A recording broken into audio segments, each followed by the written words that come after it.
સૌરાષ્ટ્રમાં સટાસટી અને દક્ષિણમાં દનાદન બેટિંગ કર્યા બાદ મેઘરાજાએ મધ્ય ગુજરાતને ધમરોડ્યું. ખેડા પંચમહાલમાં વહેલી સવારે વરસાદે તોફાની બેટિંગ કરી. ખેડાના નડિયાદ માતર વસોમાં ધોધમાર વરસાદથી વિસ્તાર પાણી થયો.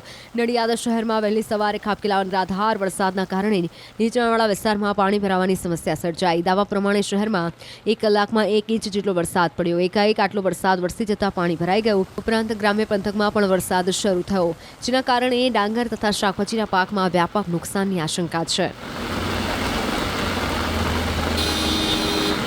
પંચમહાલ જિલ્લામાં પણ મેઘરાજાએ સટાસટી બોલાવી. અમદાવાદથી ઇન્દોરને જોડતા માર્ગ ઉપર ગોધરાના વાવડી બુસર્ગમાં સામાન્ય વરસાદમાં ઘૂંટણ સુધી પાણી ભરાયા. તંત્ર દ્વારા વરસાદી પાણીના નિકાલ માટે અહીં ડિવાઈડર તોડી એક ગટર ખોદવામાં આવી છે.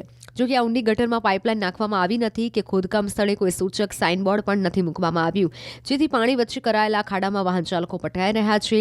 આ સ્થિતિના કારણે વાહન ચાલકોએ ન છૂટકે રોંગ સાઇડમાંથી વાહન ચલાવવા મજબૂર થવું પડ્યું, જેના કારણે ટ્રાફિક જામ સર્જાયો હતો.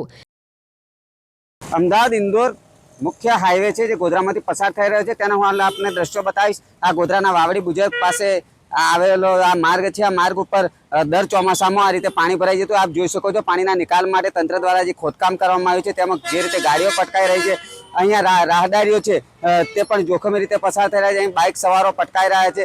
દરરોજ અકસ્માતની ઘટનાઓ બની રહી છે, પરંતુ સંલગ્ન વિભાગ દ્વારા ઉદાસીનતા કેમ સેવવામાં આવી રહી છે અને જે આ ખોદાણ કરવામાં આવ્યું છે તેને કેમ પૂરવામાં નથી આવતું અથવા તો પાઇપ કેમ નથી નાખવામાં આવતી તે જાણી શકાયું નથી.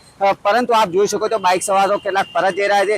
બીજી તરફ કેટલાક વાહન ચાલકો એક જ ટ્રેક ઉપરથી પસાર થતા અહીંયા ટ્રાફિક જામના દ્રશ્યો સર્જાય છે. આ ટ્રાફિક જામના દ્રશ્યો વચ્ચે અકસ્માતથી બચવા માટે જે રાહદારીઓ છે તે મજબૂર થઈ અને ડિવાઈડર પરથી પસાર થઈ રહ્યા છે. આપ જોઈ શકો છો આ વિસ્તારમાં અહીંયા મેડિકલ કોલેજ આવેલી છે, સાથે સાથે અહીંયા શોરૂમો પણ આવેલા છે, સાથે જ અહીંયા ખરીદી માટેની જે મોટી દુકાનો છે તે પણ આવેલી છે. તેમ છતાં અહીંયા તંત્ર દ્વારા સંલગ્ન વિભાગ દ્વારા વર્ષોની આ પળોજણ છે તેને નિકાલ લાવવા માટે કેમ ઉદાસીનતા સેવવામાં આવી રહી છે જાણી શકાયું નથી. આપ જોઈ શકો છો જે રીતે એસટી બસ પટકાઈ રહી છે. આપ જોઈ શકો છો જો મોટા વાહનો આ રીતે પટકાતા હોય તો નાના જે વાહન ચાલકો છે તેઓની પરિસ્થિતિ કેવી હશે એ કહેવું પણ મુશ્કેલ બની શકે એમ કહેવું પણ અતિશયોક્ત નથી. આ પાણીનો નિકાલ યોગ્ય રીતે કરવામાં આવે, સાથે સાથે જ અહીંયા જે નીચાણવાળો ભાગ છે તેનું લેવલ કરવામાં આવે એવી રાહદારીઓ, વાહન ચાલકો અને સ્થાનિકોમાં માગણી જોવા મળી રહી છે. રાજેશ જોશી, ન્યૂઝ 18 ગુજરાતી, ગોધરા, પંચમહાલ. મહીસાગર જિલ્લાના મુખ્ય મથક લુણાવાડામાં વરસાદી માહોલ જામ્યો છે.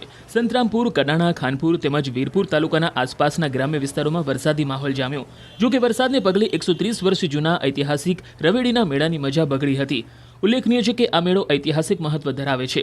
વરસાદને કારણે રવેડીના મેળાને ભારે અસર પહોંચી તો મેળાના ચાહકોમાં નિરાશા જોવા મળી. ઉલ્લેખનીય છે કે ફરી એકવાર મહીસાગર જિલ્લામાં વરસાદનો રાઉન્ડ શરૂ થતાં ખેડૂતોમાં ચિંતા વ્યાપી છે. ભારે વરસાદ અને પવનને કારણે ડાંગરના પાકને નુકસાન પહોંચ્યું છે.